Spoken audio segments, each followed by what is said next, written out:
Hello, everyone. It is June 6th, 2026. This is the bi-weekly libhal meeting, and today I'm going to go over just some updates to the documentation.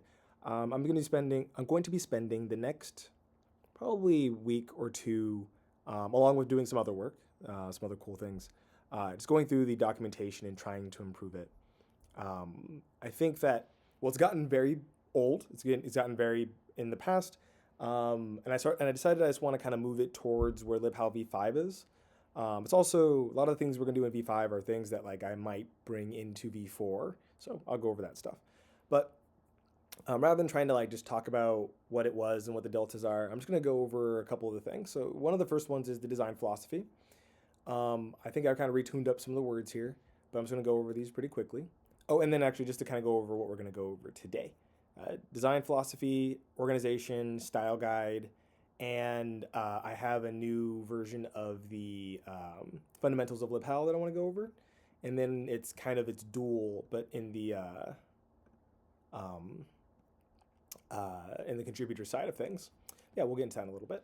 So let's start off with design philosophy.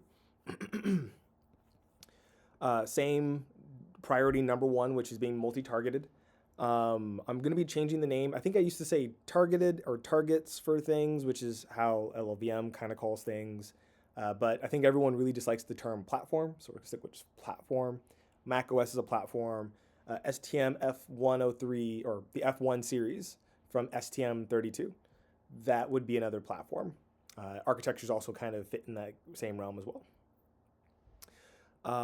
Libhal libraries are built so that they can be used either on that platform or cross-platform. And we want these libraries to be usable anywhere. It shouldn't matter what operating system or system you're on, libhal should be able to deploy to it. So long as you support the things that we need, like coroutines, exceptions.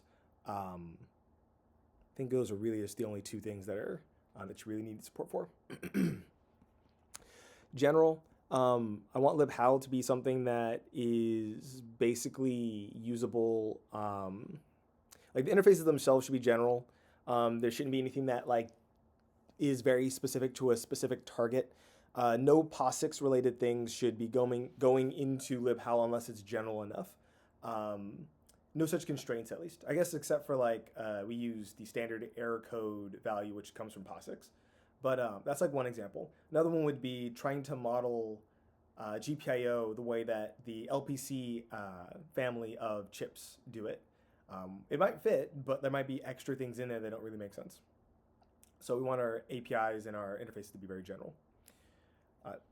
Safe and reliable. I think as we go through some of the style and organization and design choices, you'll see that we're at least trying our best to make sure that there's a lot of open areas where people can utilize techniques to ensure that the systems are safe and reliable.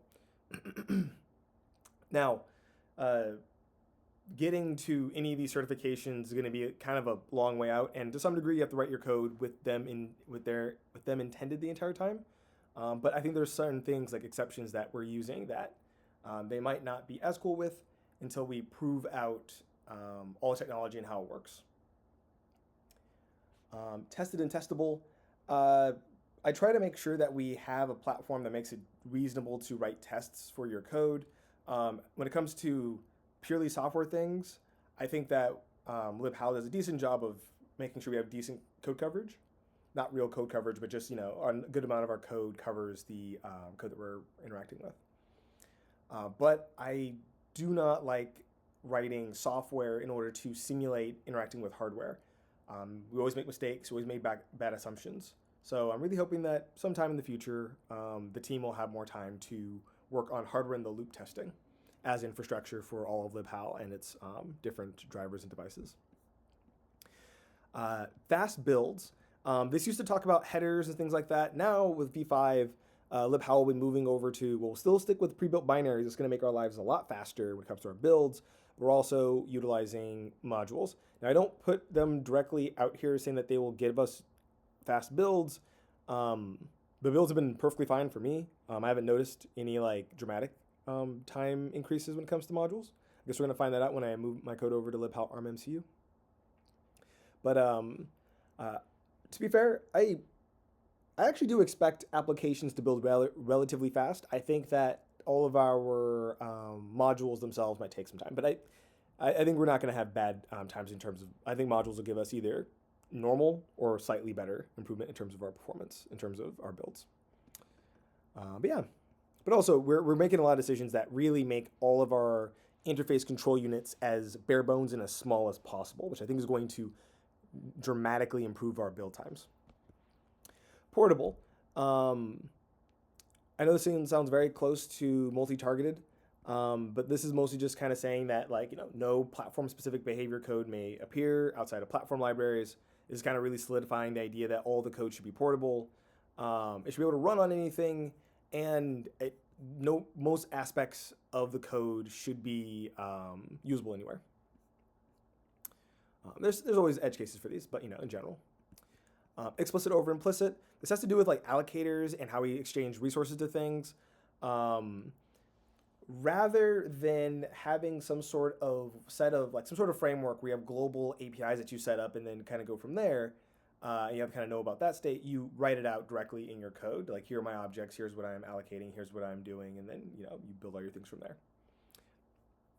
And then finally, this one's new, and this one up here is also new because it comes kind of from the allocation and allocators. But memory safety through ownership. Before, for libhal v4, you just made things static and you manage the lifetime of things yourself. This has made such a number of problems for everyone involved, including myself. I would think that I would be decently good at making sure that I keep my objects alive. But it's kind of hard, especially when you just kind of miss one. You can miss a static at one spot, and then there's nothing in the code that tells you that something went wrong. But if you use smart pointers and the type is wrapped in your object, then you can't get away from it. So that's why we have HAL pointer, which is just a strong pointer, just an alias for it to make it nice and short. So that's pretty much the design philosophy. Pretty much all the things that we had been talking about before. And yeah. I guess one thing I probably should have put in the design philosophy is that we should be multi-domain, and I think that would probably be a good number 9. I want libhal to be usable not just in robotics, but also in consumer products. I think about, on occasion, how you could use libhal to build like a microphone or a mouse, or to build some sort of like Game Boy, or to build a wearable of some sort, or even like some cool tech wear type things, or wireless technology, or, like I said before, robotics. I'd like for this technology to be able to be used to build anything. So I think that's one other philosophy that I want to put in there, is that we shouldn't design in such a way that we feel like we don't want to explore a certain area. All right, on to organization. I'm going to skim through this because this is really just talking about things we already know. Platform libraries, what they are, how we kind of divide up things, device libraries and how they're divided up. Most of the other stuff is really just here, is pretty much the same. The only thing that's really different is that I've updated the names. It used to say libhal ARM Cortex. I forgot what the old repo was called. I think it was ARM Cortex, and then they had the hierarchy where we actually smashed everything into libhal ARM MCU. All the ARM MCU stuff goes in here. There is one caveat, which is Pico SDK, which I didn't actually write out here. Do I have a spot? Oh, libhal Pico SDK. It's closer to a board library. It handles a lot of different things for you, but effectively, because of the way that Pico SDK works, libhal ARM MCU doesn't really fit. I said this in weeks ago, but the main thing here is that when we merged those two projects together, we realized that they were isolated from each other. Like, we squashed them together in one spot, but they didn't have any reason to stay together. They had completely different options and linker scripts and everything else like that. So we separated those ones out. But yeah, no, everything here is pretty much about the same, except I also added in the tool chains as part of the organization of things. We have tool chain repos, which I guess I can add a link in here so that people know how to get to them. And then more explanation about other aspects of libhal. So you should be able to like kind of read through this and get an idea of all the different parts of libhal. Yeah, pretty much. We're probably actually never going to put any of our... I'm probably going to remove that soon. We don't have any reason to put any of our libraries on the Kona Center. They are slow to add things, which I think is a good thing. But because of that, there's no reason for us to put our stuff there. Style guide. Let's see how much time we got. Okay, cool. We're only 13 minutes in. I'm not going to spend too much time into this. You can always read this yourself if you're interested in that. If you're contributing, then obviously this will be really important. In general, we try to follow the C++ core guidelines. There are certain aspects of the core guidelines that we contradict underneath, follow our style guide over the core guidelines. But the core guidelines are a good spot to look at. You don't need to know everything about them. If I'm reviewing or someone else is reviewing your stuff, we will probably look at what you have and see if it goes against something that we've seen before. First things first, when it comes to code standards, all of the libraries should be automatically Clang formatted. It comes from libhal, the libhal repo. That's the one that all the CI takes down and overwrites your Clang tidy in order to check it against it. So it's Mozilla style with some other things here. Don't worry about trying to manually reformat your code. Actually, really, please never try to manually reformat your code unless you are doing something that literally needs to be manual. Like you're going to turn off Clang format in order to do something. Otherwise, use precommit run -a and it'll do that for you. That's not a good use of your time to do it manually. Next up, we have static analysis enforced by Clang tidy. This happens in CI when you build for a platform like Mac or Linux, or should also be Windows. It should automatically pick up Clang tidy. I don't know if it's currently working. I don't know if I have to kind of check again, but that's a thing.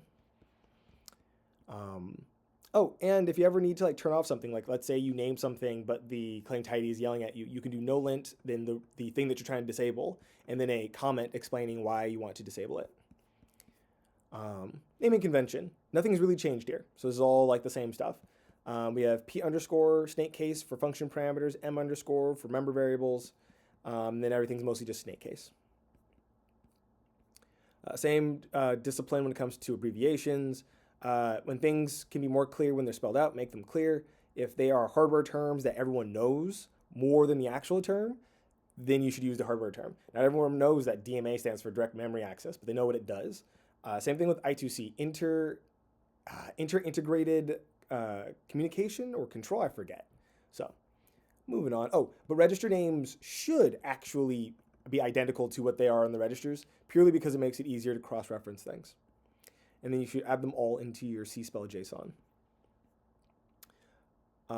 This just explains more of the formatting information, line endings, how you should do radixes. Don't ever use decimal or octal for numbers, unless that's what you meant to do. It should always be for hexadecimal, binary or hex. If you're going to do any bit manipulation. Doxygen for documentation. This part is about using modules and how we use them. Module interface files. These are basically the headers of the module world. They will be CPP M files, and this is where all of your declarations will be and all your export statements will be. Along with that, we're going to have private implementations for most of our things for ABI reasons. And those will go into CPP files, which will be modules that implement these interfaces. So now in most projects, it's usually at the root of the directory. It'll be include and then source. Now it'll be modules and source, so it will no longer be include. Although if your project does need some includes for whatever reason, you should have an include directory. Module structure. The idea is, and I don't know if this is a good way to kind of show this, but there will be a single primary module interface, usually just the name of the thing. So libhal will be hal, armmc will be armmcu, sensor will be sensor.cppm. And what you'll have is all of the partitions, all the different libraries and symbols that we want to export and make available through our module, as well as any transitive dependencies that we want to make available through our module, such as strong pointer and async context. For the actual partitions, you'll have export module hal GPIO. This basically says that we're in the hal module and this is the GPIO partition. Import all the things that you need, including other partitions. So if you don't automatically get everything that's in here. So if you're within GPIO or within HAL, you don't automatically get everything in here. There is a way to do that, but you should just prefer to import what you're actually using. So in this case, we need units, basic units. So we brought in the units library. It's not really used here because we have everything commented away, but that would be the idea. And yeah, that's everything. So all the things that you learn about pragma once and that kind of stuff, we just throw that out. This is all that you really need. And then when you actually go to implement that partition, you will say module HAL GPIO, meaning that this particular file is part of the partition that is HAL GPIO. You get access to pretty much everything that's inside that module, including like all of these, I believe. I have to check that actually. But that's you pretty much get access to the entire module. And you can implement everything in here.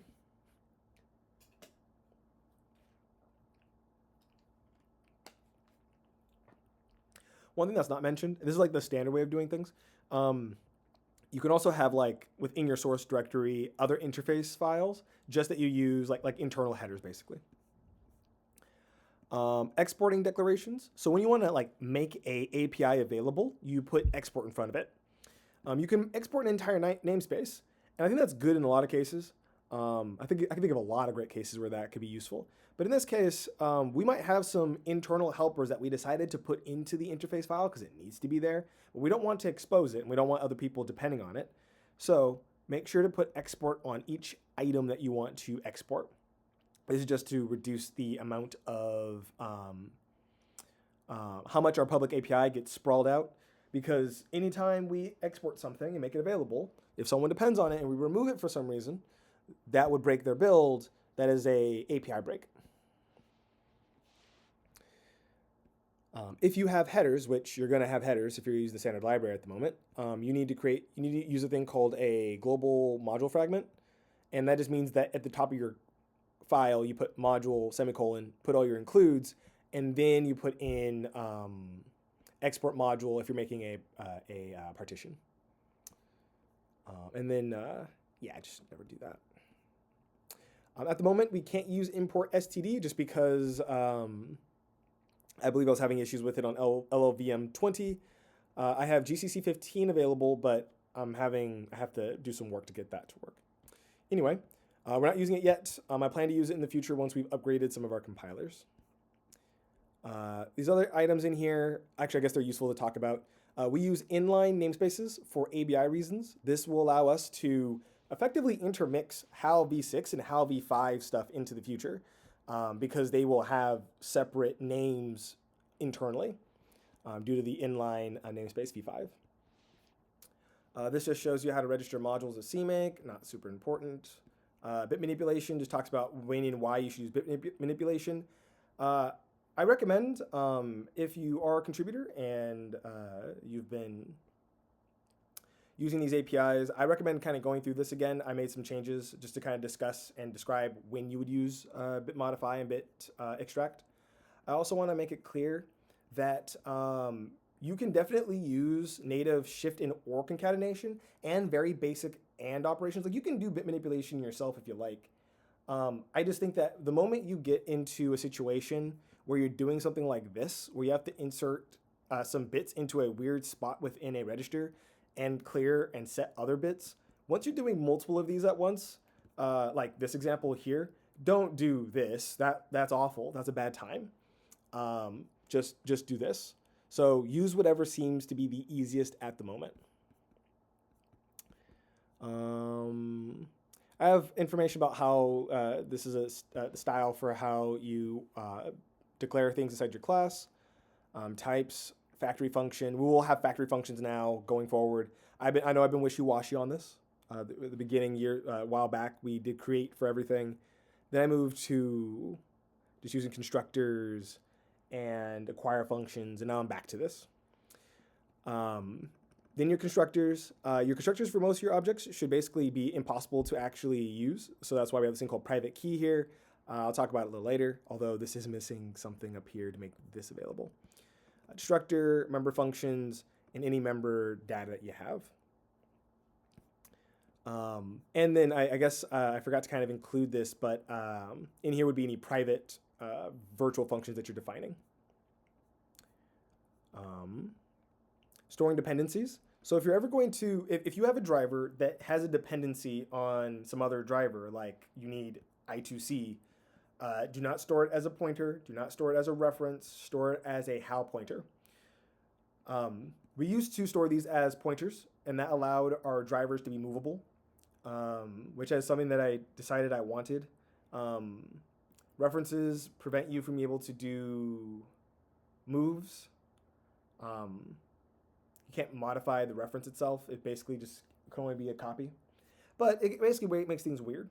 But that's actually not even anything that I really care about, and I don't think we care about. The main issue is that movability didn't matter because we didn't want that. I don't think we really want that with our drivers. And we really don't want this to just kind of go and get destroyed underneath our feet. So in order to make sure that each driver keeps all of its resources as long as it's around, we use the HAL pointer smart pointer.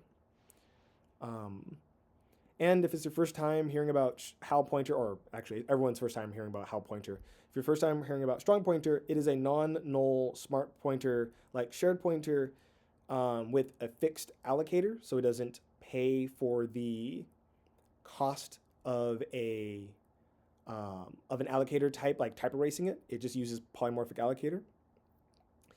And it also, I've done some things to really optimize the amount of memory required in order to make all of the destruction and ref count stuff work. It's very generic. There's very little of it that's template instantiations. Oh yeah, but there is one thing I want to make very clear. The style that we're going to have for functions that use a resource but do not capture them is a reference. So if you're going to, like, let's say, call some configure function and it takes an I2C and some settings of some sort, you would pass it in with a asterisk to dereference it and pass it into configure. The idea here is that we can make our APIs very clear. If they require you to accept a HAL pointer, it means that ownership is going to be shared. If we take it as a reference, ownership is not shared, it is borrowed for the duration of that function. Few other things I've said. This was in the previous style, but avoid bool as a member. It is not good as a member. It's if you need multiple flags, please consider bit set. If you only have one bool, it's probably okay. But if you have more than one, definitely consider just using bit set. Avoid bool as a parameter. Almost everywhere it is confusing. It's hard to understand. So if you have pin.configure and you have true, false, false, maybe that meant that, like, this is the direction to be input or output. This could have been pull up, push pull, or open drain. And this one could have been pull up resistor or not pull up resistor. So, like, even though these all could be represented as true falses, although this one has more options, if you represent it as bools, that's going to be a problem. That's going to be an issue. But there's one acceptable thing, which is that if you only have a single parameter, and it looks like a logical switch, like level is true, level is false, then it's definitely okay to use a bool. I'm actually encouraged that. Oh, and at some point, I know it's going to be a little annoying to some people, but I am going to make a HAL bool. The purpose of HAL bool, although I might have to make it maybe a slightly different name, I'll have to check. But the purpose of HAL bool is to be a smart Boolean. You can pass pretty much anything into bool. And there are some pretty severe problems that come with that. Also, there's one particular weird aspect of bool that allows, I think C allows it some sort of UB, such that if you forget to return bool in a function that returns bool, the compiler just does not tell you anything. It just gives you a binary that is broken. That has happened to me for too many years. And I saw a video from CPPCon. It was a lightning talk. It talked about a safe bool, and I realized I need that in my life.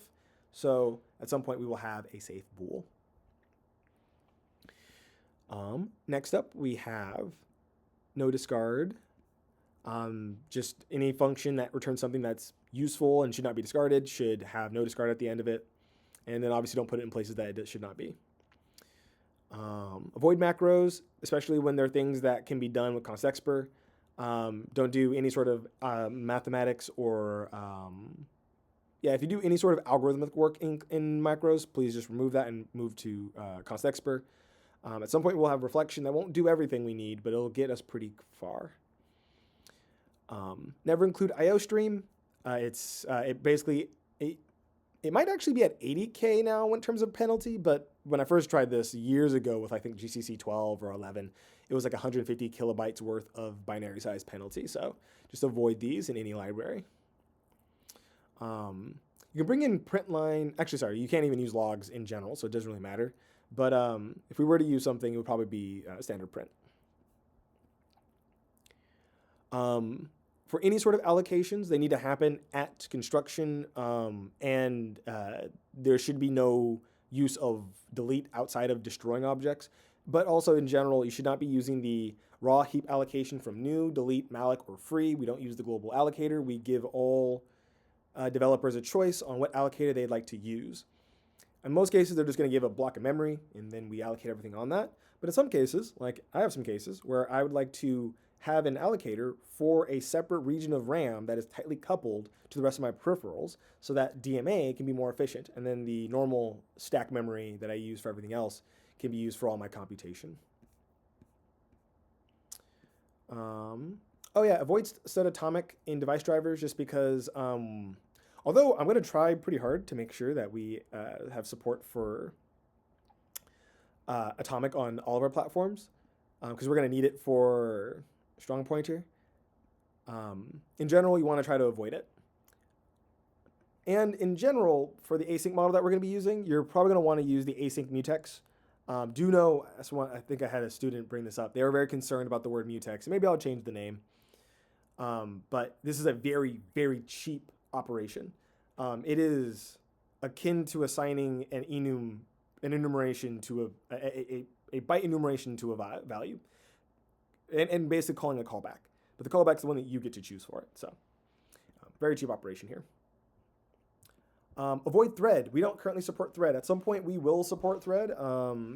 There are a couple of things I think that got into the standard library. I think stack hints for threads that basically make threads suitable for embedded, at least at a minimal degree. So we will add those in. So this will change at some point. But I'm also probably going to advise that everyone pretty much stay away from thread in general. We're going to make them available so that applications can use them. But you should almost never be creating a thread worker. You should probably just be using the async context mechanism for your work. No logging in drivers. That just ends up using up a lot of memory. And it makes it harder to be able to test a variety of things. And there's not really a good way to just kind of separate it out to class by class basis. It's not at the moment. And not in a way that's easy for LTO to even realize it can remove things. So we still haven't figured out how we want to do logging yet. No halting or termination. If you want to escape something, use an exception or yield or delay by a certain amount of time if that makes sense. Those are actually all fine. Now that we have async context, the need to abort in a very tight situation is less, in my opinion, unless you've hit some sort of like categorically problematic situation. But hopefully that's not in your drivers that are doing this. This is going to be in your own code deciding this. This is what application code is going to do. But our drivers should, for the most part, never really need to access any of these. And with the async system, you could always just add another task that is available to just kind of check the state of the other tasks. So just allowing your library to yield in some way is paramount to then trying to halt the system. Avoid no except. Don't use it pretty much anywhere. Certain libraries, certain software libraries can use no except in places. Move constructors and swap functions and a couple other areas will definitely be useful to have no except. Certain libraries that are just purely utility will have no except sprinkled in places. But in general, don't add it to any API because we have no expectation of what these APIs may throw. And I want to keep that open. So avoid no except. Namespace hygiene. Basically, don't put anything into the global namespace. Make sure it's inside of the appropriately scoped library namespace. More examples of that. If you have like some structs that have other things that you want to include, nest them, just so we just don't have as many things within this namespace as well. So like if you have a UART register map, put the register map in the UART versus making a UART underscore register map. But in general, this is going to be not very common. If you are in the situation, this is what you should do. But in general, we'll be trying to put as much of these sorts of implementation details into the CPP file, where it can't, leak out. Scoped with a anonymous namespace. All right, we have third-party libraries. Prefer to use Conan when bringing things in. Do not bring in libraries like by source. If you do need to, put them inside of a third-party directory, but in general, avoid that. I'm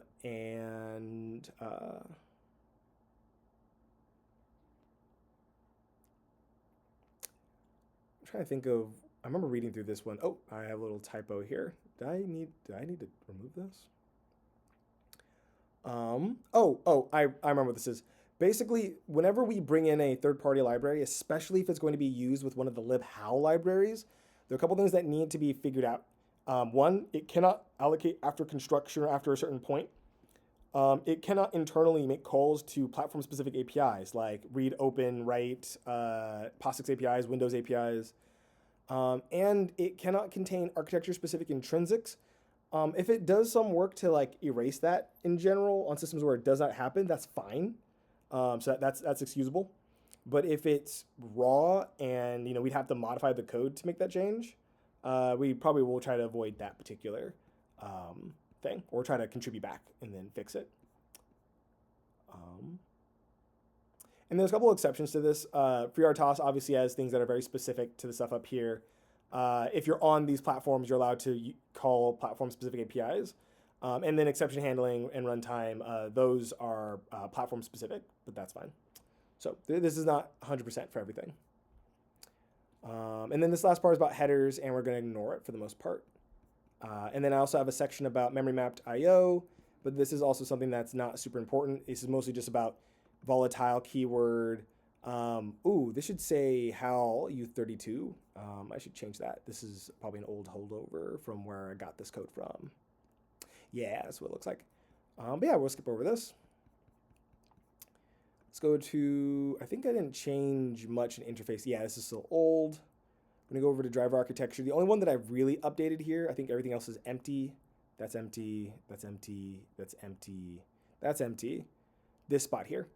Managers, resources, and adapters. I'm not gonna really belabor this too much. I'm gonna go over really quickly, but the nomenclature that I'm gonna stick with, I know I've been a little bit back and forth here, is we have the managers, we have resources, and we have adapters. A manager is anything that has full control over some block of hardware. And in general, it should be able to own the entirety of that block of hardware, such that like it can do whatever it wants within that block of hardware and in isolation of anything else. So like, you're not really like, you're not two peripherals under one roof. You are singularly one peripheral, unless you need to be two peripherals underneath one roof. Sometimes it happens. I don't know of any, but I bet there's a reason. Here's kind of just the flow. A configuration setting information goes into a peripheral manager with an allocator, and out comes out certain resources like an I2C. Let's just say acquire I2C, not require a bus. From here, you can maybe need some resources for an MPU, so some sort of external device manager. You pass in some pointers to it, some resources that it needs, and out comes out an accelerometer and a gyroscope. And then adapters, you put in an interface, and you get back out another interface. This is kind of explaining what types of things these things would have. But the idea here is that managers, you would have a manager for the MPU 6050 IMU, and from that you can then pull out implementations of acceleration measurement or gyroscope measurement, or in some cases I think like they have a temperature sensor as well. So you can like get all those things out of it. And this is going to be pretty much the way that we organize our drivers in libhal. Yeah, I just think that it ends up making for the APIs when you use IntelliSense, it reduces the amount of symbols that you get, and it makes it easier to quickly do things, in my opinion. Alrighty. This just kind of goes over things that we've already talked about in the past, but there are some like new things. I'm just gonna go over them. I think I need to make sure this is consistent because I might have said enable pimple in other places, but um, when you make a class, let's say you have an I2C class, you're going to inherit this thing called pimple I2C.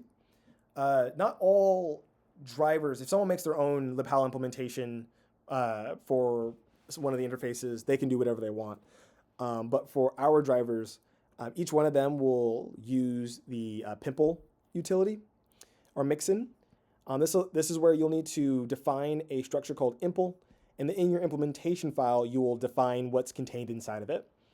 The idea is that when you get the allocator passed into your constructor, you use that allocator to allocate the rest of yourself. So you're actually allocating yourself, but you're also allocating the rest of the body of the object, but only after you've called the constructor. This allows us to sidestep any ABI issues of, oh, we have these variables inside of our object. If we reorder them and someone has an older version of our code, they'll be screwed. That doesn't happen anymore. And other than that, we have a create function. So rather than going through the constructors, you'll go HAL, LPC, 40, I2C, create, and then you pass in all the things. And then when you want something out of it, you can do acquire I2C. And the same goes for basically external device drivers. Here's an MPU6050. You can create it. It requires an I2C as a input resource. And you can pull out accelerometer, gyroscope, temperature sensor. Ooh, that did not render correctly. Ooh, how did that? I thought I fixed that too. I guess I did not. Oh, I guess that's supposed to be, this note here is supposed to place that. So I've been a little sloppy. That's my bad. I'm still working on these. But I wanted to go over them today just so that people had an idea of what was going on. The goal is to actually use type erasure quite a bit. I know there is, the concern about performance. I don't think the single dereference we get from calling virtual APIs 1 to 2 levels deep is going to prevent us from reaching any sort of real-time limit.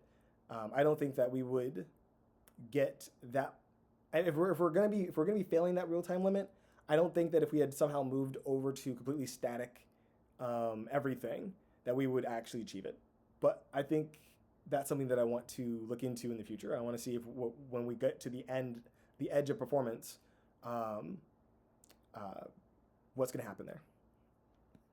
And maybe we decide that we have to go and do something that's more statically typed. But I actually I doubt that strongly. All right, so now we have lifetime ownership.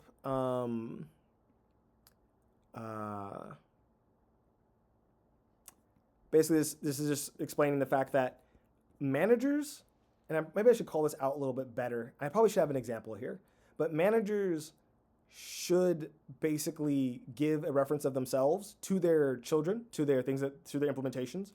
The implementations will then use that pointer in order to do all the different things they need to do.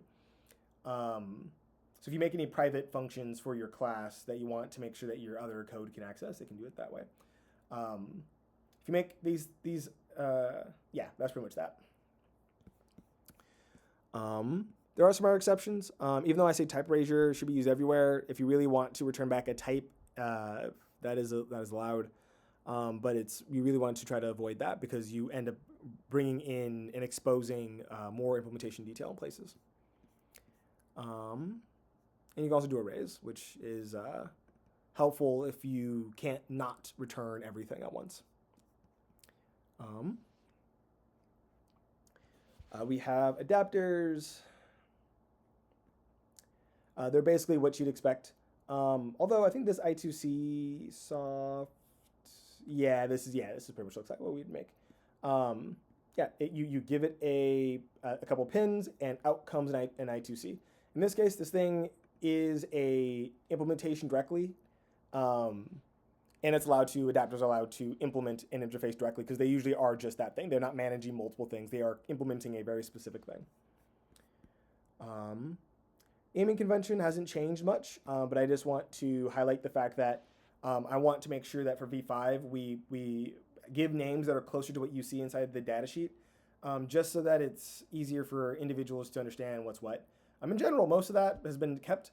I think I called for the STM32F1. I think I called it UART and not USART, which I believe it is USART, and that So that's kind of a mistake here. I'll make that change in V5, but yeah, I want to make sure that we follow all of these. Same thing goes for external devices. Give them the name that they have. I think Dynamixel might be a little too broad in this case. I think I might have had something like this in the past. So yeah. And then these just need to make sense.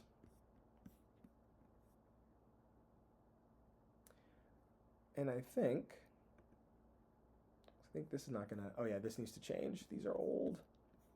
But yeah, that's pretty much most of the things that have been changed thus far. I'm gonna continue to go through this. I might also just kind of, clean up, optimize, and merge some things together. For example, in the education area, I realized that I had a tutorial for DMA. It's not really complete, and it's really kind of old, and I want to update it. It actually has a lot of detail on how you'd end up writing the DMA section, which would be the last section that I put in there. After explaining what DMA is and what a roundabout works. But yeah, no, I'm hoping that over time I can continue to flesh out all of these different sections and bring them up to the libhal v5 level so that they're consistent with what we're doing, and that they're useful for people who are reading them. So, and useful for any of our contributors who want to help implement any of these drivers for a particular platform, or just simply just use it. And actually, let me see. Basics of sensors, basics of actuators, RTOS, and at some point I got to put in, probably at the top actually, asynchronous coroutines. Yeah. I think error handling, yeah, I haven't changed that yet either. So yeah, that's pretty much it. We'll do another libhal meeting in 2 weeks.